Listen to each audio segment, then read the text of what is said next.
할렐루야.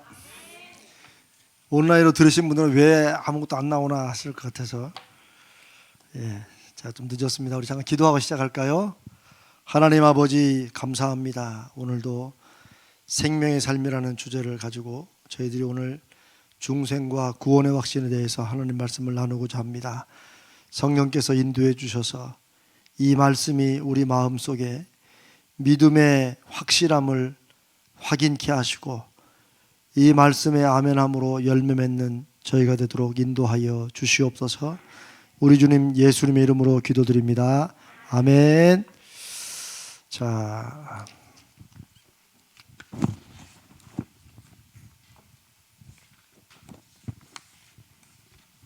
오늘은 중생, 거듭나는 것에 대해서 한번 말씀을 나누도록 하겠습니다. 자, 한번 자신이 인터넷도 마찬가지입니다. 자신이 거듭났다고 생각되는 분 손을 한번 들어보세요. 지금 아니 거듭났다고 생각하는 분, 사실 거듭났다는 분 손을 들어보세요. 다. 자, 내리시고. 그럼 거듭 안 났다. 안 들으시는 분은 한번 목사님 얘기를 들어보고 하겠다 그거예요. 예, 사실 이 이제 거듭났다는 말에 대해서 이제 사실 이 성경 공부는 이제 이런 것들을 한번 개념적으로 성경적으로 확실하게 짚고 넘어가는 것입니다. 구원의 확신이라는 것에 대해서도 한번 말씀을 같이 나누도록 합니다. 일단 질문으로 자. 여러분은 구원의 확신이 있으십니까? 자, 근데 구원의 확신이 없는 사람들이 죽으면 천국 가겠습니까? 못 가겠습니까? 야, 요때는 대답을 안 하시는 게 지혜로운 거예요. 왜냐하면 이제 구원의 확신이라는 게 우리가 나는 구원받았다는 내 마음의 확신이잖아요. 내 마음의 확신이 있어야지만 천국 가는 겁니까? 그건 아니죠. 바로 그걸 말하는 거예요. 오늘 말씀 나눈 중에 우리는 항상 교리를 우리가 이렇게 따라서 우리의 믿음을 확인해 보는데 그 교리의 내용에 성경이 뭘 의미하시는지를 잘 알아야 됩니다. 제가 나중에 이제 뒤에 나오겠지만 구원의 확신이 마음속에 확신이 없는 사람들 중에 구원받은 사람이 있을까요? 없을까요? 있을 수 있다는 거예요. 확신은 누구의 문제이기 때문에 내 마음의 문제인데 자꾸 이제 구원의 확신을 자기 느낌으로 나는 그게 아닌 것 같은데 이랬다고 천국은 못 가는 건 아니에요. 또 이제 그렇게 말하면 반대의 경우도 또 해당이 되죠. 자기는 구원받았다고 확신하는데 구원이 안 된 경우가 있을까요? 없을까요? 있다는 거예요. 있다는 거예요. 우리가 교회에서 그런 얘기하면 자꾸 상처받고 복잡하니까 넘어갑시다 해서 그런 것이지 우리의 느낌과는 상관없는 거예요. 그러면 이제 성경은 여기 대해서 뭐라고 말씀하시는지를 한번 봅시다. 요한복음 3장 1절로 8절입니다. 이제 구원의 확신 부분은 다음에 다루고 오늘은 중생에 대해서 한번 찾아봅니다. 여러분이 이미 믿고 알고 있는 바를 한 번쯤 말씀을 통해서 확인하는 시간입니다. 이 요한복음 3장 1절 8절은 우리가 잘 아는 대로 니고데모와 예수님의 대화의 장면입니다. 저와 함께 한 절씩 교독하도록 하겠습니다. 그런데 바리새인 중에 니고데모라 하는 사람이 있으니 유대인의 지도자라. 그가 밤에 예수께 와서 이르되 랍비여 우리가 당신은 하나님께로부터 오신 선생인 줄 아나이다. 하나님이 함께 하시지 아니하시면 당신이 행하시는 이 표적을 아무도 할 수 없음이니이다. 예수께서 대답하여 이르시되 진실로 진실로 내게 이르노니 사람이 거듭나지 아니하면 하나님의 나라를 볼 수 없느니라. 니고데모가 이르되 사람이 늙으면 어떻게 날 수 있사옵나이까? 두 번째 모태에 들어갔다가 날 수 있사옵나이까? 예수께서 대답하여 이르시되 진실로 진실로 내게 이르노니 사람이 물과 성령으로 나지 아니하면 하나님의 나라에 들어갈 수 없느니라. 육으로 난 것은 육이요 영으로 난 것은 영이니 내가 내게 거듭나야 하겠다 하는 말을 놀랍게 여기지 마라. 8절 같이 읽습니다. 바람이 임으로 불매 네가 그 소리는 들어도 어디서 와서 어디로 가는지 알지 못하나니 성령으로 난 사람도 다 그러하니라. 아멘. 참 예수님의 말씀을 우리가 이제 조금 더 주목해서 천천히 보면 뭐 감히 제가 그런 말씀을 드리는 것도 우습지만 정말 예수님은 너무나 깊이 있고 어쩌면 어려울 수 있는 그런 주제를 너무나 쉽고 너무나 분명하게 그렇게 말씀을 해주셨다라는 생각이 듭니다. 오늘 이제 바람과 관련해서 무엇을 말씀하는 거예요? 성령으로 거듭나는 것에 대해서 바람을 비유로 하고 있어요. 나중에 보겠습니다. 자, 구원과 거듭나는 게 어떤 관계가 있을까요? 구원받는 것과 거듭난 거하고 좀 헷갈리죠? 어렵죠? 자, 구원받는다는 우리가 지난번에 얘기했죠. 구원받는 건 뭐예요? 내가 죽을 뻔한 자리에서 살아난 거예요. 특별히 어느 자리에서 지옥으로 가는 우리가 예수 그리스도로 말미암아 살아난 거잖아요. 그렇죠? 구원받는 거예요. 그러면 이 구원받는 것과 거듭난 것은 어떤 관련이 있어요? 거듭난 거는. 자, 그러면 한번 질문을 바꿔보겠습니다. 내가 구원받은 건 확신하는데 내가 거듭난 거는 확신하기가 어렵다. 이런 분들이 있어요. 어떻게 생각하세요? 자, 거듭나지 않고 구원받을 수 있습니까? 없습니까? 거듭나지 않고 구원받을 수 있습니까? 없습니까? 있다 없다? 아, 예, 방 갈라지는군요. 자, 그런데 거듭났다는 것은 쉬운 말로 하면 무슨 말이에요? 두 번 태어났다는 거예요. 그래서 중생이라고 한문으로 써요. 영어로는 born again이에요. 다시 태어난 거예요. 자, 거듭나지 않고 구원받을 수 있습니까? 없습니까? 없을 것 같죠? 맞습니다. 보세요. 구원받았다는 말의 다른 표현이 거듭났다는 거예요. 이게 거듭난 건 뭐예요? 내가 우리 한 번 태어나는 건 다 한 번 태어났잖아요. 그렇죠? 안 태어나고 이 자리에 앉아있는 사람이 없죠. 그런데 다시 태어났다, 거듭났다는 말은 무슨 말이에요? 우리가 지금 있는 이 삶이 아니고 내가 새로운 사람이 되었다. 내가 새로운 인생이 되었다. 내가 하나님의 자녀가 되었다. 이게 다 같은 말인 거예요. 그런데 그것을 예수님께서는 이 중생이라는 말을 예수님이 쓰신 거예요. 이게 거듭난다. 다시 태어나야 된다. 이렇게 말하는 거예요. 그런데 예수님을 어느 날 밤에 찾아온 니고데모라는 사람이 관원이기도 하고 굉장히 성경의 지식도 많이 하는 사람입니다. 그런데 이 사람은 거듭났다는 말을 받아들였습니까? 못 받아들였습니까? 못 받아들였어요. 그러니까 우리는 많이 알기 때문에 특별히 기독교에서 구원받았다는 말, 거듭났다는 말 많이 들었기 때문에 그렇지만 니고데모는 사실 깜짝 놀란 거예요. 아니 사람이 어떻게 태어났다고 어떻게 또 태어나느냐? 그러면 다시 엄마의 뱃속으로 들어갔다 나오느냐? 이걸로 봐서 예수님이 뭘 말씀하신 거예요? 거듭났다는 건 마치 사람이 다시 태어나는 것이라는 사실을 분명히 말씀하시는 거예요. 그리고 니고데모가 놀래고 다시 묻자 왜 다시 태어난다는 것이 왜 태어나야 되는지 또 무엇인지를 설명하시는 부분이 이 부분입니다. 그러면서 그것을 내가 확인하고 느끼고 알아채릴 수 있는 것을 바람과 비교해서 말씀하시는 거예요. 바람과 비교해서. 자, 바람이 불었습니다. 자, 바람이 불었다는 것을 바람을 볼 수 있습니까? 없습니까? 바람은 볼 수 없죠. 그러나 바람이 불었다는 걸 알 수는 있어요. 어떻게 알 수 있어요? 그렇죠. 바람이 불 때는 반드시 그 결과가 눈에 보인다는 거예요. 그렇지. 그러면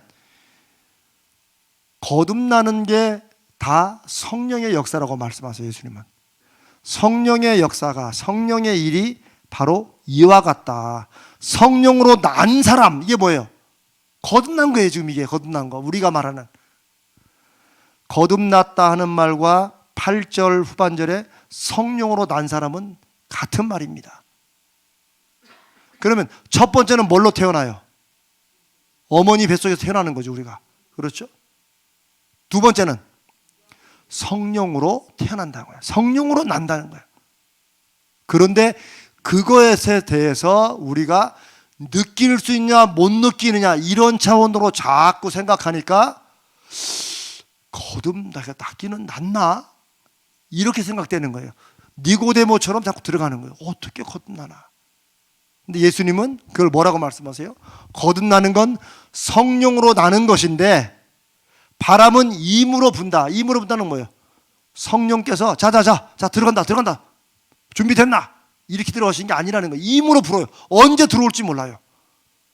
성령이 언제 역사하시는지 몰라요. 우리는. 그런데 우리는 그걸 알 수 있어요, 없어요? 알 수 있다는 거예요. 요 알 수 있다는 게 마치 제가 지난 시간에 말씀드렸지만 구원파가 말하는 것처럼 그럼 태어난 날이 언제냐? 거듭난 거 확신하느냐? 이렇게 막 물어주고 우리 헷갈리는 요런 게 아니라는 거예요. 그게 이제 우리의 신앙생활을 한다는 것과 성령의 바람이 우리 심령과 영혼 가운데 불어서 언제인지 몰라. 나는 정확히 목사님 저는 언제 제가 거듭났는지 언제 구원받는지 그건 잘 모르겠어요. 그때 예수님 말씀은 바람이 임으로 분다는, 바람은 때를 정해놓고 자 들어간다 이게 아니라는 거예요. 우리는 어떻게 알 수 있어요? 바람에 불고 난 결과의 움직임으로 볼 수 있다는 거예요. 바람의 결과로. 그 바람의 결과를 전체 뭉뚱그려서 말하면 우리식으로 하면 뭘까요? 그게 신앙생활을 통한 변화. 어쩌면 여러분들이 진정한 마음으로 와서 예배를 드리고 하나님을 구하고 내가 좀 지난 말씀드린 저처럼 막 나침반으로 왔다 갔다 하더라도 늘 주님을 향해 찾으려고 하는 것, 이게 다 뭐예요? 거듭난 것의 증거라는 거예요. 성령의 바람이 불었다는 증거라는 거예요. 무슨 말씀인지 아시겠죠? 그러니까 자꾸 구원받았다, 거듭났다 이런 것을 내 마음의 느낌, 이것과 자꾸 연결 지으면 지을수록 우리는 확신할 수도 없고 헷갈려요. 그러니까 전적으로 누구에게 달렸다? 하나님께, 성령께 달려있다는 거예요. 오케이. 자, 거듭나지 않고 천국에 갈 수 있습니까? 없습니까? 제가 이제 자꾸 비슷한 질문이지만 여러분 헷갈리니까 자꾸 드린 거예요. 거듭나지 않고 천국에 갈 수 있습니까? 없습니까? 없죠. 왜? 천국의 조건은 뭐예요? 사람이 다시 태어나야, 성령 안에서 다시 태어나 천국에 가는 거예요. 그런데 구원받고 거듭남이 없을 수 있나요? 없죠. 구원받았다는 말은 내가 다시 태어났다는 성령의 증거와 확증이에요. 이런 걸 여러분이 마음속에 다 꼭 새겨 두셔야 돼요. 자, 여기서 6절에 육으로 난 것은 육이요 영으로 난 것은 영이라고 하신 말씀이 있습니다. 이 말씀을 이제 여기에서 이렇게 표현하는데, 자, 이거 원래 그림으로 그려야 되는데 그냥 말로 설명해 보겠습니다. 소에서부터 난 새끼는 뭐예요? 송아지. 말은? 개는? 사람은? 이가 나는 거죠. 그렇죠? 왜 뻔한 얘기를 자꾸 하느냐? 육으로 난 것은 육이요 영으로 난 것은 영이다 라는 말을 뒤집어 보면 영으로 나는 그런 결과를 육이 나올 수 있다는 말입니까? 없다는 말입니까? 없다는 거예요. 없다는 거예요. 자, 뭐 이미 이제 다 아시니까 그렇지만 여러분, 요즘에 똑똑한 원숭이들이나 막 이런 거 막 별걸 다 하잖아요. 심지어 막 덧셈 뺄셈도 한다고 하잖아요. 어떤 경우 보면 막 태어난 아이들은 사람 구실을 합니까? 못 합니까? 거의 못 하잖아요. 그렇죠? 하는 게 오히려 가장 초보적인, 뭐 죄송합니다만은 초보적인 동물들이 하는 것처럼 빽빽빽 울고 싸고 그런 거밖에 없어요. 그에 비해서 어느 침팬지는 훨씬 뛰어나. 얘기하면 딱딱딱 말도 알아듣고 감정 표현도 하고 뭐 집으로 하면 카드도 뽑고 막 그런다고 그러잖아요. 그렇다고 해서 야, 애보다 이게 더 낫다, 얘가 더 사람 같다 할 수 있습니까? 없습니까? 흔들리시는 것 같은데 할 수 없죠. 그렇죠? 왜요? 왜 그렇습니까? 어떤 결과로 보는 게 아니에요. 침팬지가 뭘 했다, 야 지능이 이 정도고 애는 태어난 지 아무것도 못하고, 이렇다고 해서 아이보다 침팬지가 훨씬 더 사람답다, 사람이 더 가깝다라고 말할 수 없다는 거예요. 왜?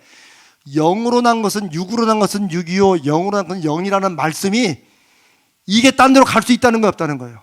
안 된다는 거예요. 안 된다는 거예요. 우리가 자꾸 하나님 말씀을 우리는 이제 그냥 쉽게 보고 넘어가네. 그렇지, 하나님 말씀을 우리가 제대로 딱 알면 아예 우리 가운데 이런 그 확신들이 흔들릴 수가 없어요. 침팬지가 아무리 똑똑해도 사람이 될 수 없듯이 하나님의 자녀가 아까 아기처럼 아무리 철이 없고 아무리 그냥 먹고 사는 일밖에 없고 이렇다 할지라도 하나님의 자녀입니까? 아닙니까? 요게 굉장히 중요합니다. 저는 제가 지난 주간에 이제 기도하고 묵상하면서 제가 이런 깨달음이 있었어요. 제가 왜 이제 기도할 때나 말씀을 나눌 때 우리가 하나님의 자녀로서의 증거 열매를 맺어야 됩니다, 이런 말씀 많이 드리잖아요. 근데 제가 이제 책을 읽고 또 기도하고 이러면서 갑자기 확 드는 생각이, 나도 이 말을 참 조심해야겠다. 왜냐하면 하나님의 자녀로서 열매와 증거를 맺자고 자꾸 할 때 혹시나 성도들이 그러니까 도덕적으로 우리 잘 살아야, 깨끗하게 살아야 된다, 이런 것만을 열매에 혹시 포함할까 봐 제가 그게 걱정이 된 거예요. 제 말씀은 무슨 말이냐면 하나님의 자녀로서의 삶의 열매는 도덕적인 걸 포함합니까? 안 합니까? 당연히 포함해야 됩니다. 하나님 보시기에, 사람 보기에도 도덕적이지 않은 걸 가지고 우리가 칭찬하지 않는데 하물며 하나님의 자녀들이 우리는 도덕과 상관없다는 말이 나는 비도덕적으로 살아도 하나님이 영이 계신다고 하는 말같이 얼마나 거짓말이고 얼마나 하나님의 이름을 모독하는 말인지 몰라요. 제가 오히려 강조하고자 하는 것은 하나님의 자녀들, 하나님의 사람들은 세상 사람이 말하는 도덕적인 수준을 당연히 포함하고 그 정도는 넘어간다는 거예요. 그 정도는 그냥 문제가 안 된다는 거예요. 그리고 또 하나 분명하게 제가 강조를 했어야 될 거, 앞으로 또 그렇게 하려고 하는 것이, 성도 여러분, 우리가 하나님의 자녀로 이 시대에 믿음의 열매를, 하나님의 증거를 맺읍시다라고 말할 때 그게 도덕적인 수준으로만 오면 안 된다는 거예요.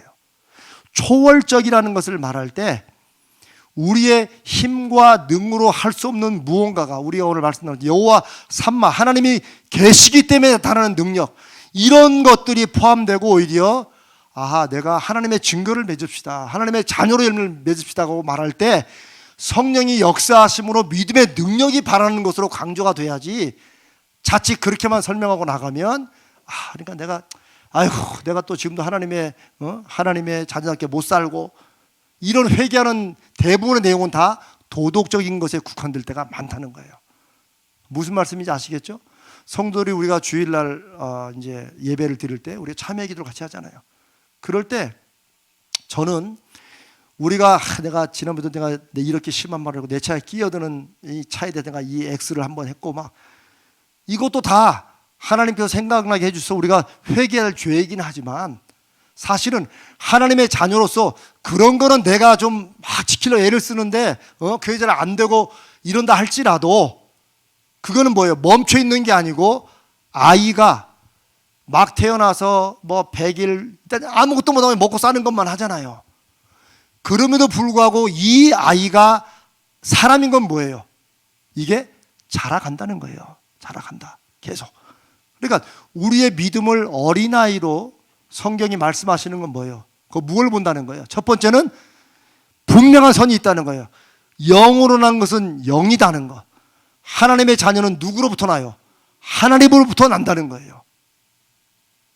다만 우리 눈에 보일 때 좀 부족하고 여전히 어떻게 보면은 세상 사람들의 기본적인 도덕 수준도 못 지키는 이런 모습이 있다 할지라도 그 사람이 하나님의 성도냐 아니냐 그것만으로 판단할 수 있다 없다? 없다는 거예요.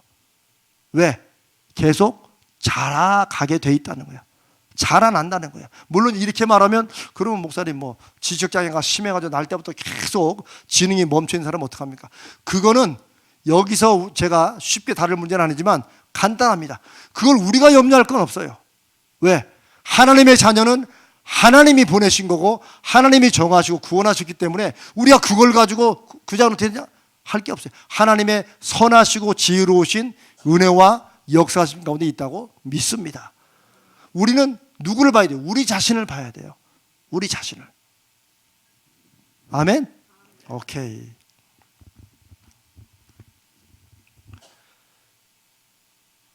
성령으로 태어난다는 거, 그러면 어떻게 우리가 태어나느냐? 우리가 지난주도 말했듯이 하나님이 우리를 낳으신다. 영으로 난 것은 영으로부터 나온 것, 영으로부터 태어난 것, 이건 성령으로 역사하시는 것인데 우리가 지난번에 영접하는 것에 대해서 배웠죠? 영접하는 건 뭐예요? 하나님이 하신 일을 내가 믿음으로 인정하고 받아들이는 것이 영접하는 거라고 했어요. 그럴 때 성령께서 우리 안에 역사하시고 그 다음에 내가 무슨 특별한 일을 하지 않아도 성령께서 우리를 거듭나게 다시 태어나게 하신다. 이게 성경의 기록이고 말씀이고 약속이에요. 그러면서 우리는 자라간다. 자라간다. 어떤 면에서는 자동적으로 자라가는 것이 포함되어 있습니다. 저는 이제 신대원 때 기독교 윤리학을 전공해가지고 이런 면에서 굉장히 제가 막 반감을 가졌어요.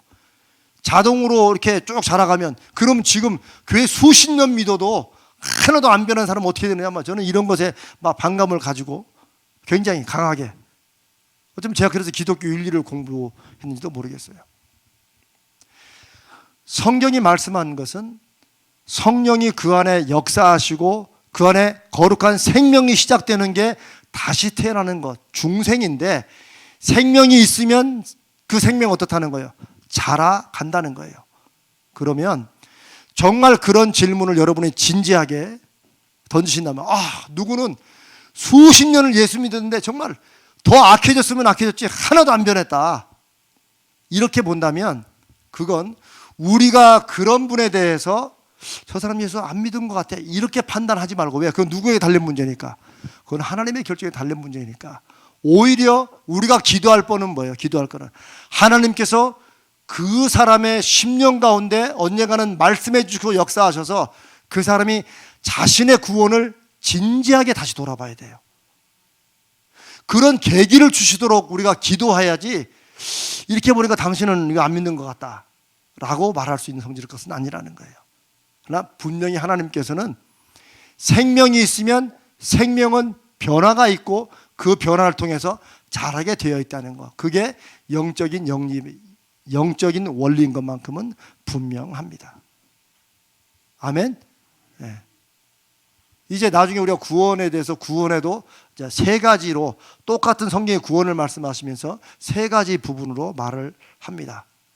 구원 받았다는 말씀도 있고 또 너희 구원을 두렵고 떨림으로 어떻게 이루라고 하는 말씀도 있고 너희가 구원을 받을 것이다 라는 것도 있고, 성경이 동시에 구원을 같은 단어로 설명하면서 시제만, 시간만 과거, 현재 진행, 미래로 얘기한다는 거예요. 그러면 대체 셋 중에 뭡니까? 그게 아니고 셋 다 포함한다는 거죠. 셋 다 포함한다. 요건 이제 뒤에 좀 더 얘기하도록 하겠습니다. 그래서 교회가 거룩한 하나님의 공동체로 해야 될 일 중에 하나는 뭐예요? 여기에서 영적으로 누가 태어나요? 아기가 태어난다는 거예요. 아기가. 그걸 꼭 알아야 됩니다. 아기가 태어난다. 또 어떤 아기는 무진장 늦게 자랄 수 있다는 거.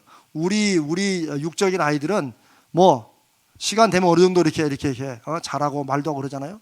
그러나 영적인 아이는 태어난 건 분명히 태어난 거야. 이건 누가 결정한? 하나님이 결정하신 거예요. 그러니까 와서 찬송도 하고 기도도 하고 해요. 그냥 우리가 그렇게 받아들이죠. 그런데 엄청 느리게 자랄 수 있다. 그런 면에서 아이는 귀엽죠. 여기 이제 최근에 할아버지 되신 분도 있고 곧 되실 분도 또 있으시죠. 할머니 되신 분도 있고. 아기는 귀엽지만 아기를 귀여움만 보고 전부로 판단해서는 안 된다. 왜? 애가 우리를 힘들게 할 때도 있다 없다? 있습니다. 얼마 전에 막 할아버지 되신 분이 아기 보는데 힘들다고, 너무 힘들다고 그러니까 또 한 분이 이제 겨우 5달 보고 그러냐, 나는 5년을 뭐 지났다. 그게 다 영적인 의미가 되는 거예요. 우리가 우리 자녀인 손주들을 그렇게 귀엽지만 힘든 건 힘든 거지. 이걸 힘 안 들다고 그렇게 하는 것도 우스운 거죠. 무슨 말이냐면 교회 공동체에서는 어린아이가 태어납니다. 또 태어나야 됩니다. 그래서 전도를 하는 거예요. 전도 없이 우리끼리 열심히 믿음 생활하자, 이거는 성령의 역사하심, 은혜에 대해서 잘못 이해하는 거예요. 분명히 우리가 하나님의 살아계신 말씀을 가지고 나누고 예배하고 전도하고 하다 보면 여기에 새로운 생명이 태어나게 돼 있다는 거예요. 그런데 마치 새로운 생명, 초신자에 대해서 우리가 한편으로는 기쁘고 반갑고 좋기도 하지만 그 다음에 뭐도 있어요? 어려움도 있다. 그걸 아셔야 돼요. 새신자를 환영하다 박수치고 막 케이크 해주고 이건 좋은데, 그 다음에 그 새신자가 좀 속된 말로 깝죽깝죽거리면서 문제를 일으킬 때 어쩌다 저런 인간이 와가지고, 이렇게 되는 게 많은 교회들에서 나타나는 모습이에요. 굴러왔으면 가만히 있어. 굴러온들이 박힌 돌 뽑으려고 그래. 이렇게 말은 안 하지만 그런 모습들이 많이 보인다는 거죠. 초신자가 와서 적응을 못해요. 이런 모든 일들이 생명이 태어나고 그 생명은 자라야 된다는 것에 관한 하나님의 말씀을 우리가 전적으로 받아들이지 못할 때, 우리는 애가 늘 우리 앞에서 방글방글과 할머니 안녕하십니까, 할아버지 안녕하십니까, 이렇게 나에게 늘 기쁨만 주는 애가 되기를 바라는 철없는 어른과 똑같아요. 애들은 금방 안겨서 웃다가도 소변 오면 그냥 싸 지르는 거예요. 저도 우리의 오줌을 많이 먹었습니다. 그냥 우리 새끼는 귀여워야 그래도 그냥 웃으면서 봤는데, 하물며 영적인 공동체에 새로운 생명이 태어났는데 환영하고 박수만 케이크만 치고 막 케이크만 주고 이러다가 조금 문제 일어나면 그 새신자를 감당 못하는 것은 그건 영적인 성숙함과 어른이 아니라는 거죠. 아멘. 계속 자라도록. 그리고 어떤 아이는 생각보다 빨리빨리 자라는 애들이 있어요. 또 아이들이 쑥쑥 커 막. 그러면 또 쟤는 왜 이렇게 빨리빨리 자라냐고, 아직 몇 년 더 가야 되는데, 이렇게 누를 것도 있다 없다? 없어요. 왜? 예수님이 하신 말씀이에요. 먼저 된 자로 나중되고 나중된 자로 먼저 된다. 왜요? 영적인 생명이 자라는 것은 성령과 그 사람의 관계에서 자라는 것이고, 우리 공동체는 그들이 잘 자라도록 협력해주고 기도해주고 격려해주는 거예요. 그 속도를 우리가 컨트롤 해가지고 나보다 더 빨리, 나는 여기까지 왔는데 10년 걸리는데 너는 1년 만에 끝내냐? 그렇게 말하는 분은 없지만 그런 마음 자세가 있으면 안 된다는 거예요. 또 어떤 사람은 너무 느리게 자란다. 어쩌면 죽은 사람같이 움직이지도 않을 때도 있다. 그럴 때도 기도하면서 그 안에 살아계신 성령께서 역사하시도록 기도해주고 거룩한 자극을 주고 좋은 일로 선하게 인도해주고 이끌어주고, 그게 이제 우리가 기도 모임에도 초청을 하고 뭐 이런 것이겠죠. 오케이. 자, 그 다음에 혹시 중생에 대해서 질문 있으세요? 거듭나는 것에 대해서, 다시 태어나는 것에 대해서. 옛날에 아주 유명한 어떤 신학자는 그런 말 했다고 그래요. 한 번 태어나면 두 번 죽고 두 번 태어나면 한 번 죽는다. 그런 얘기 들어보셨죠? 아, 처음 들으십니까? 오케이. 그 아주 유명한 말이 있습니다. 한 번 태어나면 두 번 죽고 두 번 태어나면 한 번 죽는다. 무슨 말인지 이해는 되시죠? 네, 바로 그겁니다. 한 번 태어나는 건 육신적으로 태어나는 거예요. 그렇게 하면 한 번 죽는 게 아니라 두 번을 죽어요. 언제 죽어요? 이 땅에서 생명으로 끝난 날 죽고 그 다음에 영원한 죽음이 있다는 거예요. 두 번 태어나면 한 번은 어머니 뱃속에서 우리가 육신으로 태어나지만 또 한 번 태어나는 건 뭐예요? 성령의 역사하심 가운데 내가 하나님이 예수를 통해 하신 일을 내가 받아들이는 거예요. 그냥 인정하는 거예요. 마음으로 막 느끼며 믿어지는 것과 상관이 없을 수 있다고 그랬죠. 그렇게 있는 분들도 있어요. 그게 사람마다 다를 수 있다는 걸 인정해야 돼요. 그렇게 두 번 태어나면 그 다음에 한 번 죽어요. 그런데 그 한 번 죽는 죽음조차 끝나는 슬픔의 죽음이 아니고 영원한 삶을 위해서 통과하는 거예요. 이게 엄청난 하나님이 약속하신 진리입니다. 아멘. 오케이. 오늘은 술술술 나갑니다. 자, 이제는 구원의 확신에 대해서 중생과 비슷하기 때문에 구원의 확신에 대해서 조금 더 하다가 마치겠습니다. 자, 한 번 더 말씀드리지만 구원의 확신의 근거는 나의 느낌에 있다 없다? 아니에요. 나의 느낌과 상관없는 거예요. 느끼는 분도 구원 받은 거예요. 못 느낀 분도 구원 받을 수 있어요. 받는 거예요. 그럼 무엇이걸 결정하느냐? 구원의 확신은 하나님의 말씀의 약속에 근거를 둬야 된다는 거예요. 하나님의 말씀의 약속에. 자, 요한일서 5장 13절을 읽습니다. 자, 아까 요한복음이었고요. 이제는 요한일서입니다. 저 뒤로 넘어가서 베드로후서 다음에 요한일서 5장 13절입니다.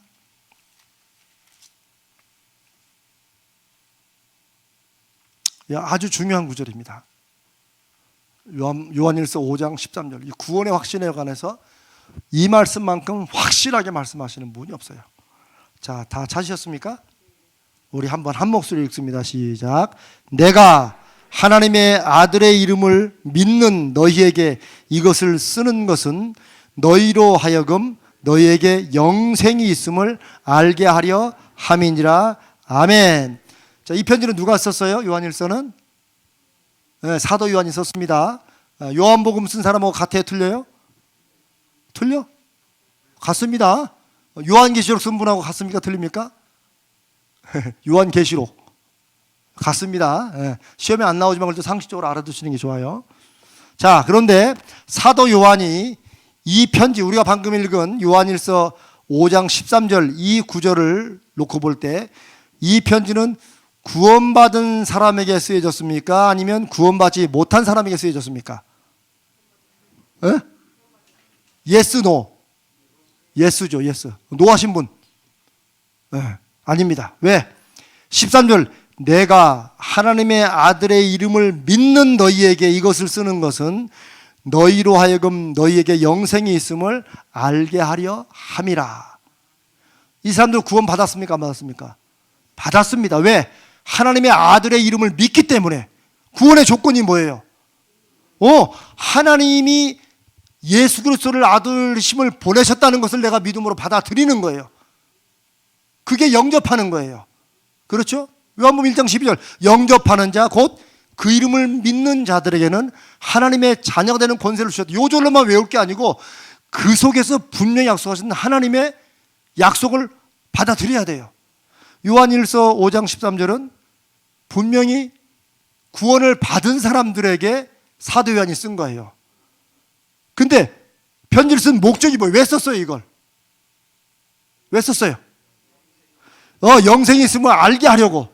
이 말을 다른 말로 하면 무슨 말이에요? 이 사람은 구원 받았는데 자기들에게 영생이 있다는 걸 확신했어요? 못했어요? 확신했어요? 못했어요? 못했다는 거예요. 그런 점에서 2000년 전이나 우리나 여전히 아까 제가 처음 던진 질문처럼 구원을 받았지만 나는 거듭나지 않은 것 같아. 이런 고민하는 사람들. 나는 예수 이름은 믿는데 나는 영생을 선물로 받지 못한 것 같아. 이런 고민하는 사람도 있다 없다? 있다는 거예요. 초대교회에 이렇게 강력하게 성령이 역사하시고 뭐 교회가 세워지는 중에도 이런 고민을 하는 사람이 있다는 거예요. 그래서 사도 바울이 요한일서를 쓰면서 5장 13절에 예수 믿는 너희에게 이 글을 쓰는 것은 너희에게 영생이 있다는 것을 알게 하려고. 이 영생을 주겠다는 거예요. 혼동하면 안 됩니다. 사도 바울이 내가 너희에게 영생을 주려고 이 글을 쓰노라. 맞습니까? 틀립니까? 아니에요. 영생은 누가 주셔요? 하나님이 선물로 은혜로 주시는 거지. 사도 바울은 뭐예요? 사도 바울이 하는 일은 뭐예요 지금? 야, 너 주머니 봐. 그거 있잖아. 이거를 확인하게 해준다는 거예요. 우리가 받긴 받았는데 하도 정신없이 받아가지고 뭐가 어디 있는지 몰라. 우리 왜 아이 키울 때 그럴 때 있잖아요. 분명히 어디 급한 데서 분명히 내 주머니 넣는 걸 봤어. 근데 이놈이 그냥 그 주머니 있는 걸 모르고 늘 막 찾아. 큰일 났다고. 그럴 때 이라 가만히 있어봐. 주머니 손 넣어봐. 뭐 잡히냐? 꺼내봐. 이게 뭐야? 그거네? 그래, 있잖아. 사도 바울이 요한일서 5장 13절에 그걸 말하는 거예요. 그러니까 얼마든지 우리 성도들 가운데 예수 그리스도를 믿고 구원받았다고 확신함에도 영원한 생명, 천국을 내가 소유하고 있다는 사실을 모르는 사람, 알지 못하는 사람, 인정하지 않는 사람이 있을 수 있다 없다? 있다는 거예요. 그래서 이런 성경 공부를 통해서 다시 있다는 것을 확인해 주는 일이 필요한 것입니다.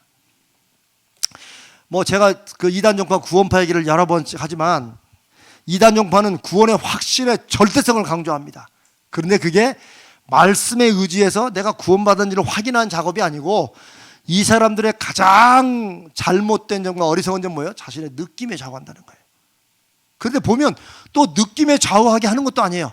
자기네들 그쪽 이단으로 끌고 오려고 사람들의 흔들리고 바뀌는 느낌을 자꾸 강조하는 거예요. 그 구원 받았어? 받았습니다. 그 증거가 뭐야? 그러면 영적으로 태어났다는 생일이 있어? 뭐 요런 거. 이 사람도 그런 거 모르고 하는 소리예요. 그냥 위에서 배운 소리만 앵무새처럼 지저귀는. 근데 그런 거에 넘어져가지고 많은 사람이 구원파 이단으로 빠지게 됩니다. 분명히 말씀드리지만 구원의 확신이 있느냐 없느냐가 천국에 갈 수 있느냐 없느냐를 결정하는 것 아니라는 거. 또 대답이 시작 잘하는데. 구원의 확신은 뭐예요? 내가 구원받은 마음에 확신하는 거예요. 이 확신이 있느냐 없느냐로 천국 간다 못 간다를 결정하지 못한다는 거예요. 꼭 아셔야 돼요. 왜? 예수님 말씀하신 것이 그것은 성령으로 난 것은 바람의 역사와 같다는 거예요. 바람의 역사와 같다. 바람이 좀 세게 부는 분들은 이거 그때 그냥 나 막 완전히 막 휘몰아쳤어 이럴 수도 있지만 또 어떤 분들은 전혀 특별히 이제 어렸을 때부터 교회를 쭉 다니다가 이런 분들은 그런 극적인 변화가 없어요. 주로 어떤 분들이 막 극적인 변화가 있냐면 그냥 죄송합니다. 막 깽판 치고 막 사고 치고 막 이런 사람이 한번 믿으면 막 확 돌아서 가지고 완전히 간질거리가 돼. 그런데 그런 걸 보고 나는 왜 저런 역사가 없을까? 그렇게 하지 말라는 거예요. 왜? 하나님의 구원의 부르심이 다양하다는 거예요. 그리고 우리가 살아온 삶의 환경과 그걸 통한 신앙의 여정은 다 다르다는 거예요. 어떤 사람은 바람이 분지도 모르게 바람이 불고 갔어. 근데 내 안에 그리스도의 말씀이 어느 순간에 내가 믿어지고 그 주님을 향해서 기도하게 되고 바라게 되고 이런 사람이 구원받은 증거를 모습으로 보이는 거예요. 어떤 사람 막 태풍 스쳐가지고 막 온 지방과 막 지역사회를 다 떠들썩하게 하기도 해요. 그러나 우리의 느낌이나 이런 건 상관이 없다. 그래서 이런 얘기를 했는데 그 말이 참 좋은 것 같아요. 자, KTX를 타고 여기서 부산으로 간다고 합시다. 부산을 갑니다. 여러분들이 다 KTX 탔어요. 그런데 어떤 사람은 이 기차가 부산을 갈 거라는 확신을 가지고 있어요. 그래서 어떤 사람은 이게 가는지 안 가는지 분명히 부산 가는 걸 타긴 탔는데 확신이 없는 사람이 있어요. 자, 둘 다 어디에 도착합니까? 확신이 없는데. 왜? 부산 도착하는 건 어디에 달려 있어요? 기차에 달려. 딩동댕. 부산에 도착하는 기차에 달려 있는 거예요. 예수 그리스도 기차를 타면 어디로 가요? 주님이 약속하신 그곳에 도착해요. 그러면 확신이 있고 없고 차이는 뭐냐? 어떤 사람은 부산에 갈 확신을 갖고 KT를 탔어. KTX를. 그러면 이 사람은 그 갈 동안 뭐 하면 돼요? 땅콩 사 먹고 샘샘보리 땅콩도 사 먹고 오징어도 먹고 계란도 먹고 얘기도 하고 TV도 보다가 그 기차로 KT에서 가는 3시간 동안을 누리면서 가요. 확신이 없는 사람은 어떻게 돼요? 계속 이거 맞아? 맞아? 내가 자꾸 이거 맞나? 저 바깥에 창밖에 저거 아닌데 저거? 딴 데로 간대? 이래도 결국 부산은 갑니다. 나중에 어떻게 돼요? 후회하지. 왜? 기왕 도착할 부산, 내가 믿음이 있었으면 있는 사람도 기타도 치면서 재밌게 즐거워. 그냥 그 전전근 이게 부산 가는지 안 가는지 옆에 괜히 부산 간다는 사람 확신까지 흔들어 놓고 같이 또 이런 일들이 우리 가운데 많고 이단과 마귀는 꼭 그렇게 파고든다는 거예요. 이종희 집사님, 예수 그리스도가 운전하시는 기차를 탔습니까? 안 탔습니까? 아니 예수님의 기차를 탔습니까? 안 탔습니까? 탔습니다. 아멘? 천국 갑니까? 안 갑니까? 갑니다. 아주 중요합니다. 그러니까 확신이 없는 사람들은 그것 때문에 하나님이 시작하신 일의 결과를 못 만든 게 아니고 자기가 스스로 고생한다. 그래서 그 고생을 덜게 하려고 사도 바울도 너희에게 영생이 있음을 알게 하려고 이 편지를 쓴다는 거예요. 자, 이제 그 앞절을 봅니다. 요한일서 5장 11절 12절. 5장 11절 12절 또 읽습니다. 시작. 또 증거는 이것이니 하나님이 우리에게 영생을 주신 것과 이 생명이 그의 아들에 있는 그것이니라. 아들이 있는 자에게는 생명이 있고 하나님의 아들이 없는 자에게는 생명이 없느니라. 자, 사도 요한이 편지를 쓴 그 대상들은 자기들은 구원을 받고 예수는 믿는데 영생은 영원한 생명이에요. 생명의 특징은 살아있다는 거예요. 자라기도 하고 뭔가 변화의 결과가 보인다는 거예요. 그렇죠? 씨앗이 몇 년 동안 가만히 있어. 아무것도 안 해. 나는 생명이 있다. 이렇게 말하면 문제죠. 생명이 있으면 눈에 보일 때는 아무것도 아니라도 그 겉으로 보이는 화분 위로는 아무것도 안 보여요. 밑에는 뭐가 돌아가요? 껍질을 깨고 씨앗 순이 나오려고 애쓴다는 거예요, 이게. 그래서 제가 아까도 말했지만 어떤 사람은 저 사람은 야, 교회만 난 예수만 믿었지 예수 믿는다고 말만 하지 전혀 어떻게 인생이 변화가 없냐. 저 사람 맨날 주일날 올 때면 술 먹고 오는 것 같아. 그게 어떻게 해야 돼요? 어떻게 해야 돼요? 충청도 말로 지둘려. 지둘려. 이제 그게 교회가 필요한 사랑의 그릇의 크기입니다. 우리가 함께 그렇게 하자는 거예요. 함께 지둘려. 그러면 생명이 있는 한 우리가 안 보이는 금이 속에서는 씨앗이 그 껍질을 깨고 날려고 애쓰는 이런 것이 있다는 거예요. 좀 느리게 나온다. 그리고 제가 이제 그런 거 하라고 목사가 있는 거 쫙 봐가지고 생각보다 느리다. 그러면 이제 생명의 삶을 한 번 더 들어보시라고 이렇게 하면서 다시 한번 확인하게 되는 거죠. 아멘? 자, 구원을 받았는데도 왜 그러면 구원에 확신이 없을까? 확신이 없을까? 이것은 그 구원받는 영생을 선물로 받는 조건을 분명히 말씀 가운데 확실하지 못해서 그런 경우도 많은 것 같아요. 차라리 저도 예수는 믿습니다 이렇게 말하는 건 쉬워. 왜? 내가 교회를 다닌다고 말하면 되니까. 그런데 내가 구원을 받고 예수 믿는 것의 그 증거가 영원한 생명을 누리는 거다라고 말하면 오, 나는 그런 자격은 아직 없는데. 이제 이렇게 생각하기가 쉽다는 거예요. 왜? 그렇게 엄청난 게 공짜로 왔을 리가 없을 것 같은 마음이 자꾸 드는 거예요. 한편으로는 사람이 굉장히 좀 정직하고 이래서 그럴 수도 있지만, 한편으로 마귀는 그런 걸 또 자꾸 틈타요. 그래서 신앙생활에는 어떤 면에서 제가 늘 말씀드린 적절한 정도로 좀 담대해야 돼요. 누구 앞에서? 하나님 앞에서 좀 뻔뻔해야 돼요.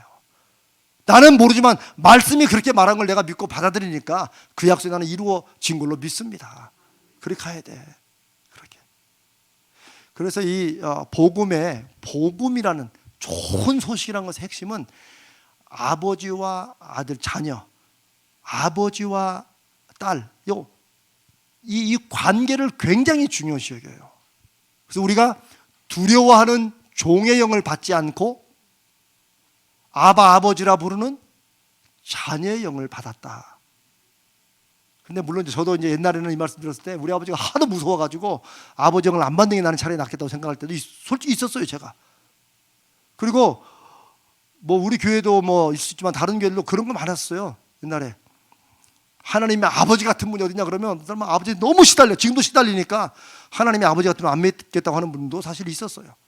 그러나 나중에 지나고 보면 이 아버지라는 표현은 우리가 일생에서 가장 좋은 분, 우리를 위해서 모든 것을 다 하시는 그런 분들의 상징으로 아버지지, 또 어떤 저 페미니스트 신학자들은 왜 하나님을 아버지라고 부르냐, 가부장적이다, 하나님은 어머니라 해야 된다, 뭐 그게 뭐 나쁘다 틀렸다 잘못다는 거 하지만 뭐 또 그럴 거 있냐, 그러면 좀 어린 사람은 하나님 할머니라고 불러야 되냐, 할아버지. 이 모든 게 하나의 성경이 우리의 글이나 우리의 문자로 하나님의 하신 일과 하나님이 누구신가를 다 담고 표현할 수 있습니까? 없습니까? 없지요. 하나님이 어떤 분이신데. 그러나 그 담을 수 없는 그 엄청난 하나님, 그 위대한 하나님을 우리 사람이 가장 경험 속에서 알아들을 수 있을 정도의 수준으로 표현해서 바꾼 게 성경이라고 보시면 돼요. 성경은 하나님에 가서 모든 걸 다 말하고 있다. 땡 딩동댕. 땡입니다. 땡. 하나님에서 모든 걸 성경에 어떻게 담아요? 아닙니다. 성경은 우리가 하나님의 자녀가 되고 구원받는 길에 대한 분명하고 확실한 얘기는 다 담겨 있다. 땡 딩동댕. 딩동댕이야. 땡동댕 아닙니다. 땡동댕도 있어요. 땡이다가 동댕으로 가면 땡동댕이야. 아니야. 성경은 우리가 구원을 받고 구원받는 길이 뭐고 구원받은 사람의 열매가 무엇인지에 관한, 우리 구원에 관한 길은 완벽하게 다 하나님 말씀해 놓으셨다는 거예요. 그러나 그걸 통해서 하나님이 어떤 분이신가를 다 파악할 수 있다고 보는 거, 그거는 오해다. 아멘. 그러니까 우리가 성경 공부를 아무리 많이 해도 모르는 게 있을 수 있다 없다? 있다. 여러분 그걸 인정해 주셔야 돼요, 다. 네. 그래서 우리가 성령 안에서 또 같이 묻고, 신앙의 공동체가 중요한 것, 그것을 서로 확인해 가면서 서로 격려해 가면서 이렇게 가는 게 신앙 공동체라는 거예요. 구원의 조건, 대체 구원의 조건이 뭐냐? 11절에 딱 나와 있어요. 11절에 뭐예요? 11절 구원의 조건은 뭐예요?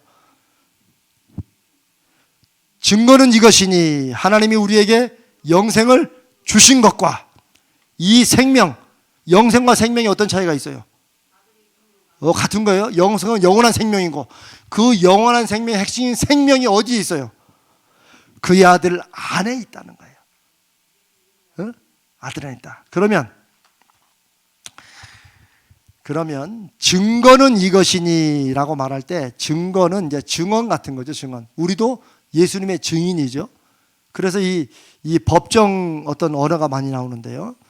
자, 증언, 증인, 증거, 제일 중요한 건 뭐예요? 증인에게 제일 중요한 건 뭐예요? 그렇지. 증인은 진실을 말하겠는가? 그러잖아요. 증인에게 제일 중요한 건 진실인가 아닌가예요. 우리나라 법정도 그런 걸 하지만 미국 법정에서는 좋은 변호사라는 게 뭔지 아세요? 능력 있는 변호사, 돈을 막 엄청 주는 변호사의 이 특징은 뭐냐면, 자기들에게 이롭도록 상대편의 증거를 깨는 거, 요게 뛰어난 거예요. 지금은 너무 오래돼서 잘 모르는 만큼 여러분 오제이 심슨 아세요? 오제이 심슨이라고 왜 니콜 그 백인 아내를 칼로 무참히 저는 죽였다고 봅니다. 제가 그냥 감이 안 주고 당시 미국 사회에서 다. 그런데 오제이 심슨이 증거가 엄청 발견됐어요. 자기 부추 핏자국이 다 발견됐어요. 다. 근데 경찰이 체포하러 오자마자 자기 차로 가지고 도망가는 장면, 그 헬리콥터로 비추고, 미국은 별걸 다 비췄어요. 우리 그거 실제 봤어요. 그거 위에서 헬리콥터로 저기 하고, 결국 자기 어머니 집에 가가지고 거기서 이제 체포돼 나왔어요. 그런데 마지막 재판에서 뒤집어졌어요.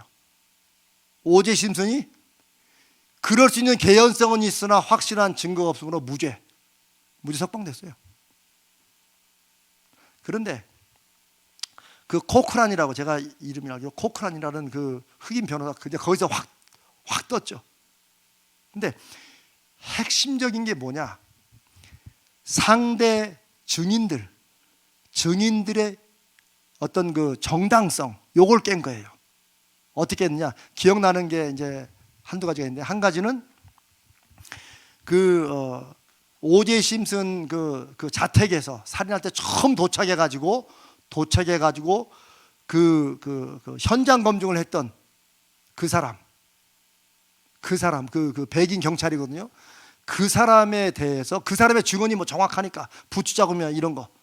근데 나중에 이쪽 오제이 측에서는 그 부추 자국을 갖다 찍어놓은 거다 증거를 심었다 이런 말 나왔는데, 이 사람의 증언이 굉장히 중요했어요. 그런데 오제이 측에서 이 사람에 대해서 뭘 찾아낸 줄 아세요? 15년인가 20년 전에 인종차별 발언한 거 있잖아요. 술 먹다가 자기들끼리 쉽게 죄송합니다, 이게 껌둥이들은 다 죽여야 돼 이런 말 있잖아요. 요거 한 걸 녹음을 딴 걸 어디서 찾았어. 그 법정에 딱 들었어요. 그 뭐라고 그랬냐? 이 사람의 증언은 믿을 수 없다. 왜?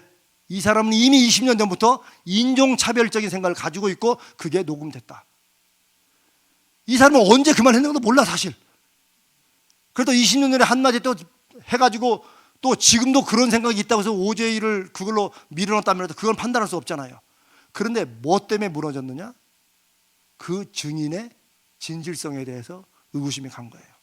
이런 사람이면 얼마든지 혹시라도 오제이가 흑인이고 백인 여자를 죽였다는 것 때문에 그럴 수 있다. 여기 하나 무너졌고요. 결정적인 것은 장갑을 끼는 거예요. 장갑. 그 왜 오제이 심슨이 딱 달라붙는 가죽 장갑을 아주 좋아했대요. 딱 끼는. 근데 그 장갑이 엄청 비싼 건가 봐요. 좋은 건가 봐요. 근데 그 피 묻은 장갑이 발견됐어요. 피 묻은 장갑이. 피가 묻었나? 하여튼 장갑이 발견됐는데 그게 오제이 거라는 게 이미 사람들에게 다 알려져 있는데, 검사가 결정적으로 실수를 했대요. 다른 검사팀들은 절대 그 장갑을 오제이 손에 끼우면 안 된다고 그랬어요. 쉽게 말하면 이 장갑이 오제이 건지 아닌지를 이걸 손 한번 껴서 끼워봐라. 그럼 딱 맞으면 이제 오제이다. 이거는 하지 말한다고 그랬대요. 고안에서. 왜? 여러분, 장갑이라는 게 큰 장갑은 쑥 들으면 딱 맞는 장갑 어떻게 껴야 돼요? 손을 딱 밀어대. 우리 옛날에 장로 알잖아요. 검은 장갑 딱 한가로표 딱 이렇게 하면 손자국 딱 나고. 이런 꽉 끼는 장갑은 억지로 껴야지만 들어가는 거예요. 그런데 이 검사가 오제이 마지막 재판에서 상대편 변호사하고 계속 얘기를 하다가 아까 그런 인종차별반으로 자기 경찰 쪽 증거 부인하고 그러니까 이 검사 삥 돌아가지고 오제이 불러가지고 이 장갑을 내가 끼워서 오제이 거라는 걸 확인해 보겠다 해서 끼라고 그랬어요. 그런데 오제이가 이 낄 때 어떻게 끼겠어요? 쑥 끼면 안 되지. 안 들어. 손이 이렇게 안 들어가면 한 절반만 끼다 말았어. 끙끙. 오제이가 그때 저는 그 표정도 이렇게 안 만다 이거지. 근데 우리는 다 알아요. 우리 그때 신대원 있을 때 다 알았어. 야 임마, 손 이렇게 하면 들어가잖아 다. 그런데 그게 결정적으로 실수한 거예요. 자, 제가 이 말씀을 왜 드리냐면, 여기 증거는 이것이니라고 말할 때 그 증거를 말하는 증인이 누구냐 하는 것에 대해서 그 말하는 증언의 신뢰성, 요게 좌우된다는 거예요. 그런데 10절에 보면 9절에 보십시다. 9절에 만일 우리가 사람들의 증언을 받을진대 하나님의 증거는 더욱 크도다. 하나님의 증거는 이것이니 그의 아들에 대하여 증언하신 것이니라. 지금 5장 13절의 증언을 누가 해요? 하나님이 하신다는 거예요.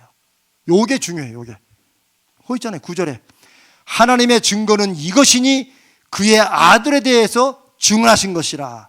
10절에 하나님의 아들을 믿는 자는 자기 안에 증거가 있고, 즉 뭐야? 하나님의 아들을 믿는 사람에는 누구 속에? 그걸 믿는 사람 마음속에 뭐가 있어요? 증거가 있어. 누구의 증거가? 하나님이 주신 증거가 있어요. 하나님의 아들을 믿지 아니하는 자는 하나님을 어떻게 해요? 거짓말하는 자로 만든다. 아까 제가 오제 심슨 재판 얘기했듯이 하나님이 거짓말하는 거다. 무슨 영생을 아들과 상관해서 주느냐? 에이, 아들 믿는다고 다 영생 받으면 안 받을 사람 누가 있어? 라고 말을 하면 누구를 거짓말하는 자로 만든다는 거예요? 하나님을 거짓말하는 자로 만든다. 이거는 엄청나게 큰 논리를 사도 바울이 지금 얘기를 하고 있는 거예요. 사도 요한이 얘기를 하고 있는 거예요. 왜? 무엇하기 위해서? 우리가 아들을 믿고 아들을 인정하는 것으로 영생에 주어진다는 것을 확증하기 위해서. 하나님이 그렇다는데 감히 누가 그것을 거부하냐는 거죠. 그래도 그렇게 쉬운 거면 다 받지. 하나님이 그렇게 말씀하시는데 감히 네가 누구기에 그거를 하나님에 대해서 거짓말한다고 말하느냐. 그 얘기를 지금 쭉 하는 것입니다. 자, 그래서 12절에 이것의 증거는 뭐예요? 확실히 아들이 있는 자에게는 생명이 있고 하나님의 아들이 없는 자에게는 생명이 없다. 아들이 있다는 말이 무슨 말이에요? 그렇지. 내가 그 아들을 하나님이 보내신 독생자 구원자로 받아들이면 그 뭐가 생명이 있고 우리 안에 어떤 생명? 영원한 생명이 있고 아들이 없는 자에게는 즉 저는 예수는 안 믿지만 그래도 제가 평생 교회를 다녔는데요. 구원 받습니까? 못 받습니까? 야, 그렇게 담대하게 또 구원을 부인하는 사람도 없어요. 저는 예수는 안 믿지만 저는 교회 생활을 열심히 하고 하나님을 믿습니다. 근데 실제 이런 사람이 있었어요. 유대인들이 그렇고 저는 오래전에 그런 사람도 만났어요. 꼭 예수를 믿어야지만 구원을 받습니까? 저는 처음에 좀 당황했어요. 그런데 이분은 역사적 예수라는 이런 책들을 많이 읽어가지고 예수는 하나님이 아들이 아니라 사람인데 나중에 기독교의 공동체가 하나님으로 이렇게 세운 그런 존재로 확신을 갖고 있더라고요. 그러면서 저는 하나님의 말씀 다 믿는다는 거 다 믿고 다 받아들이고 저는 교회도 사랑하고 너무 좋다는 거예요. 근데 예수는 자기가 안 믿어진다는 거예요. 그럼 제가 어떻게 할까요? 그러십니까? 멋진 신앙이십니다. 괜찮습니다. 이렇게 할 수 있을까요? 안 되죠. 그러면 가장 기본적인 것, 가장 중요한 핵심을 안 하면서 그건 할 수가 없는 거죠. 오케이.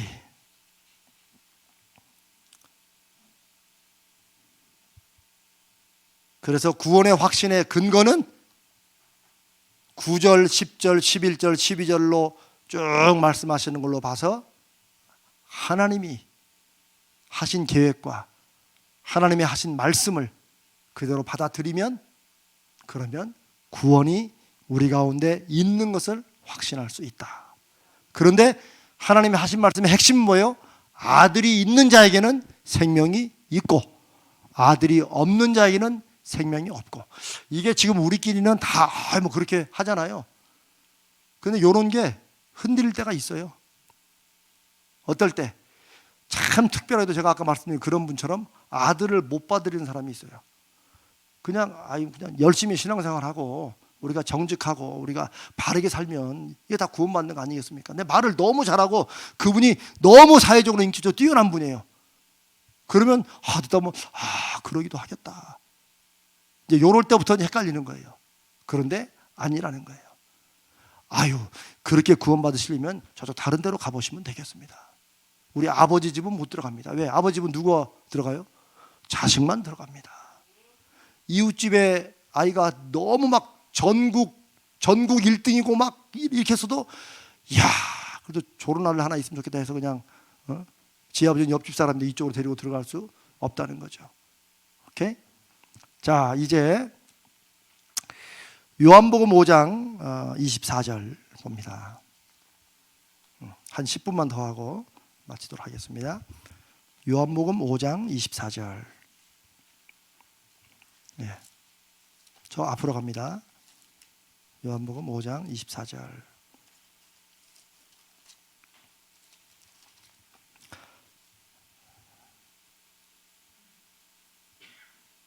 읽습니다. 시작. 내가 진실로 진실로 너희에게 이르노니 내 말을 듣고 또 나 보내신 이를 믿는 자는 영생을 얻었고 심판에 이르지 아니하나니 사망에서 생명으로 옮겼느니라. 아멘. 여기서 중요한 건 뭐야? 한번 구원받은 사람은 구원을 이룰 수 있다 없다? 지금 말씀이 안 나오나? 자, 한번 구원받은 사람, 하나님의 자녀가 된 사람, 구원을 이룰 수 있습니까 없습니까? 자, 있다는 우리 윤명모 권사님 왜 있어요? 아니. 죄송합니다. 제가 질문을 똑바로 좀 못해가지고. 한 번 구원받은 사람, 이미 구원받은 사람은 나중에 어떤 일로도 구원을 이룰 수 있습니까 없습니까? 없죠. 네. 눈빛 보고 좀 흔들리지 마시고. 없습니다. 없어요. 이제 이게 아주 중요한 것입니다. 왜냐하면 우리는 살면서 우리가 하나님을 아무리 믿고 의지하고 따른다고 해도 우리의 발길이나 우리의 모습이 우리가 봐도 도저히 양심상 하나님 앞에 나갈 수 없을 만큼 그렇게 될 때가 있어요. 그런 순간이 얼마나 있을 수 있다는 거예요. 그럴 때 하나님이 나를 버리셨나 하는 마음 들 때가 나는 하나님 앞에 도저히 못 나가. 이런 상황이 있을지라도 하나님은 우리를 붙잡으시고 우리를 구원하신 손을 놓으신다 안 놓으신다? 절대 안 놓습니다. 절대 안 놓습니다. 심판에 이르지 아니하고 사망의 생명으로 이미 옮겼어요. 너 잘하면 옮겨주겠다가 아니에요. 이거는 이미 옮긴 거예요. 어느 누구도 빼앗을 수 없다는 거예요. 그래서 제가 가정들 심판하면서 이게 뭐 가정들을 심판하면서 심방입니다. 심방? 가정들을 심판하면 안 되지. 가정들을 제가 심방하면서 이제 몇몇 분들이 자녀분들 이제 염려를 하죠. 중학교 때 고등학교 때는 그렇게 잘 믿다가 얘가 안 믿는다. 그런 장들이 많이 있어요. 우리 교회 같이 오래된 교회는 충분히 그럴 수 있습니다. 근데 제가 그럴 때마다 이런 말씀 드리죠. 걱정하지 마시고 그걸 걱정하느라고 되는 게 아니에요. 왜? 걱정이 많을수록 아이들을 특별히 아이들만 말하지만 자녀들이 이미 장성해가지고 이미 가정도 꾸몄는데 막 시어머니가 계속 전화해가지고 너 이번 주는 교회 나올 거니? 또 아들한테 너 이번 주 교회 나올래? 네. 걱정은 그런 걸 자꾸 하게 만들어요. 걱정은 우리의 판단을 흐리게 만든다. 제가 그런 걱정하지 마시고 그런 걱정은 하나님께로 가지고 가십시오. 제가 걱정하지 말라는 말은 하나님께서 붙잡으시 걱정하지 말라는 말은 그냥 이제 하나님이 알아서 하시겠지 뭐 이게 아니라는 거예요. 내 자녀가 왜 전에는 그렇게 하나님과 가까워 신앙생활을 잘하다 지금은 안 할까? 이런 마음에 불타는 마음과 애타는 마음이 있으면 그거를 하나님께로 가져가라는 거예요. 하나님께 매달리고 하나님께 기도하고 하나님께 다시 이 아들이 하나님 품으로 돌아올 수 있는 은혜의 기회를 주시라고 쉽게 두드려 맞고 오지 말게 하시고 살짝 맞고 돌아오시도록 막 기도하는 거예요. 그런데 그렇다고 해서 그걸 그대로 이제 기도했고 막 아이한테 막 달달달거리면 한 걸음씩 한 걸음씩 세상 쪽으로 이거는 성경에 그런 기록은 없지만 저는 실제 많이 봤어요. 많이 봤어요. 바깥도 그렇다고 그러잖아요. 까톡 그렇잖아요. 많이 봤어요. 점점점 멀어져요. 왜냐하면 그거는 사람이 죄인이기 때문에 그래요. 죄성이라는 게 그런 거예요. 아무리 좋아도 내가 뭐 귀찮아지면 자꾸 좋은 걸 막 들으면 싫은데, 지금은 아닌데 자꾸 말하면 괜히 싫어져, 막 더 미워져. 이런 게 있는 거예요. 지혜롭게 하나님 앞에는 너무 간절하게 부르짖고 애타고 막 지금 당장 하나님 그 아들을 불러주라 해도 그 아들을 봐서는 나는 전혀 그런 걱정 안 한다. 아예 그런 건 묻지도 않고 이렇게 하는 게 오히려 더 지혜로운 방법이라는 거예요. 이거는 지혜로운 방법의 문제이지 하나님은 결코 당신의 아들, 당신의 딸, 당신이 한번 구원 준 백성은 놓치지 않는다. 빼앗기지 않는다. 이제 성경에 보면 이제 나중에 저 뒤에 이제 다른 부분 할 때 나오겠지만 목사님 그러면 가령 예수를 믿었다가 나중에 이단에 빠진 사람들은 어떡합니까? 성경의 초대교회도 그런 일들이 많았는가 봐요. 그래서 한번 은혜의 비추임을 입었다가 이단에 빠진 사람들은 결코 구원받지 못한다는 말이 있는데 그거는 우리 자녀들하고 연결될 말은 아니에요. 무슨 말씀인지 아시겠죠? 한번 은사의 비춤을 받았다는 말이 그게 믿음 생활의 맛을 보았지 그게 예수 그리스도를 영접하고 은혜를 받아들이고 우리가 지금 말하는 영생, 구원, 중생 이런 거 차원은 아닙니다. 이제 그거는 여러분이 지금 미리 질문하실까 봐 제가 말씀을 드리는 거고 나중에 또 나옵니다. 아멘. 중요한 건 하나님은 한 번 구원하신 하나님의 사람은 절대로 놓치지도 않고 빼앗기지도 않는다. 그러면 우리는 그 하나님의 최후 승리를 믿고 계속해서 자녀를 위해 기도하되 지혜롭게 인간적으로는 자녀에게는 전혀 그런 말 하지 말고 오히려 부드럽게 심지어 아이가 먼저 오늘 전화해가지고 엄마 오늘 나 교회 안 갔어요? 지가 미리 던져 교회 안 갔다고. 그럴 때는 뭐야? 괜찮아. 너 좀 바빴냐? 괜찮아. 네가 이제 성인인데 그래도 하나님께서 인도해 주시겠지. 괜찮아. 이렇게 가는 것이 훨씬 낫다는 거예요. 하여튼 그건 뭐 제가 지금 뭐 방법을 다 말씀드린 게 아니고 여러분들이 하나님의 구원의 능력과 힘을 믿는 그 믿음 가운데 그 자녀의 영혼을 하나님께서 붙잡고 있다는 사실을 믿고 우리는 우리와 자녀의 관계가 멀어지지 않도록 하나님과 자녀 관계를 가깝게 하려다가 결과적으로 우리와 자녀의 관계까지 멀어지게 하는 일들이 하도 많아서 그런 소리예요. 됐죠? 자, 그래서 우리의 흔하게 왜 그런 비유 많이 쓰잖아요. 우리와 하나님이 구원의 관계로 연결됐을 때 우리도 하나님을 붙잡고 하나님도 우리를 붙잡으신다. 우리는 이런저런 이유로 하나님의 손을 놓칠 수도 있고 잡았다 힘이 없어서 놓을 수도 있어요. 억지로. 그렇다고 해서 우리가 영생과 구원에서 멀어지고 떨어지고 끊어지느냐? 아니라는 거예요. 왜? 하나님이 우리를 붙잡고 계시기 때문이다. 그래서 표현을 하면 많은 분들이 그냥 그렇게 얘기합니다. 저도 그래요. 이렇게 이를 잡고 있다는 거예요. 이렇게 하나님과 내가 이렇게 잡고 있다는 거예요. 나도 하나님을 잡고 있고 하나님도 우리를 잡고 있다는 거예요. 우리는 요거 많이 놔요. 놓치기도 하고. 그러나 절대 놓치지 않는다. 누구는? 하나님은 우리를 절대 놓치지 않는다. 아멘. 그러니까 내가 좀 힘들어서 낫다고 해가지고 그것 때문에 너무 이럴 것도 없고 우리 자녀들에 관해서도 마찬가지입니다. 오케이. 이제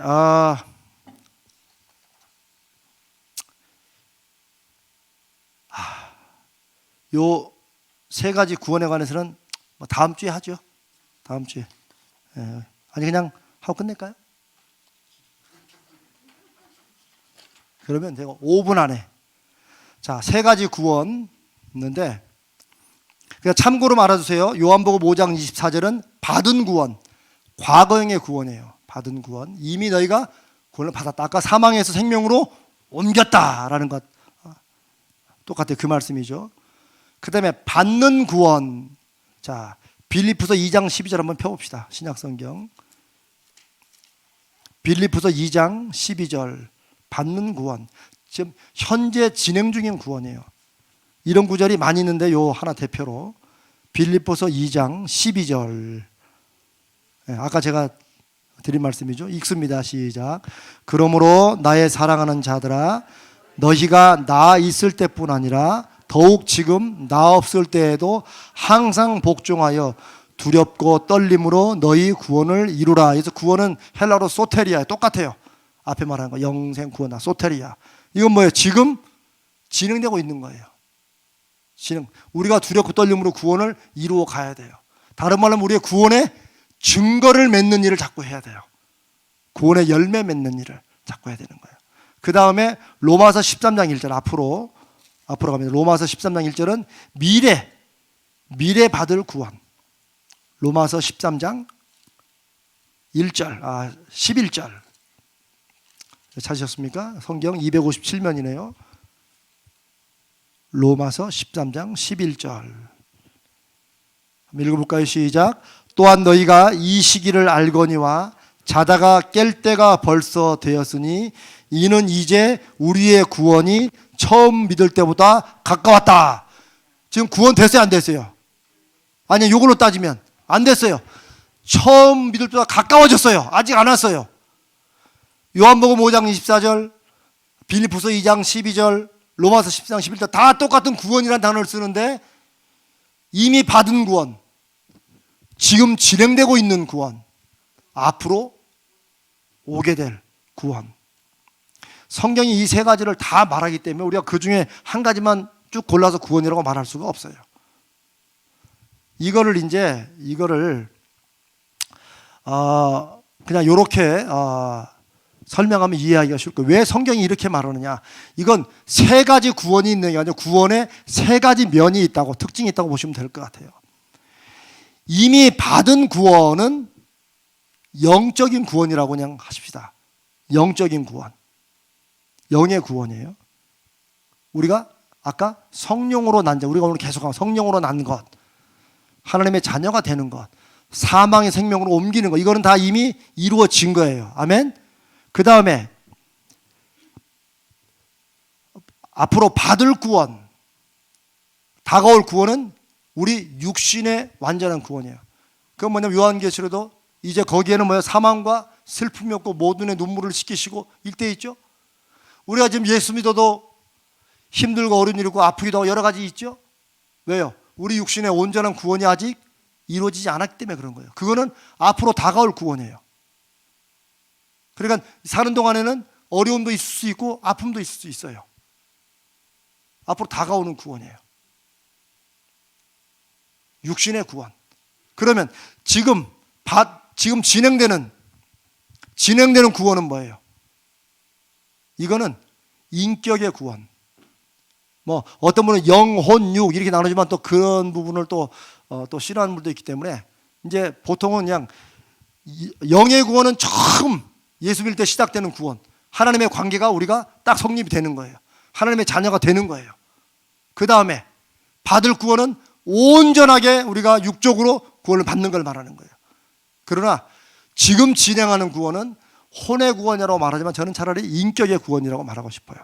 지금까지 말한 뭐예요? 구원의 열매를 맺는 거, 증거를 맺는 거. 인격의 구원은 언제 이루어져요? 지금 이루어지는 거죠. 예수를 믿었는데 하나도 안 변했다 라고 늘 말하는 분들은 주로 아내들이 그래요. 아내들이 남편을 볼 때 목사님, 우리 남편은 하나도 안 변했어요. 제가 그 마음은 알지만 하나도 안 변할 수는 없다. 왜? 아내는 내가 원하는 이 부분이 안 바뀌는 한은 다른 게 다 바뀌어도 여기 안 바뀌면 안 바뀐 거로 생각하는 게 있다.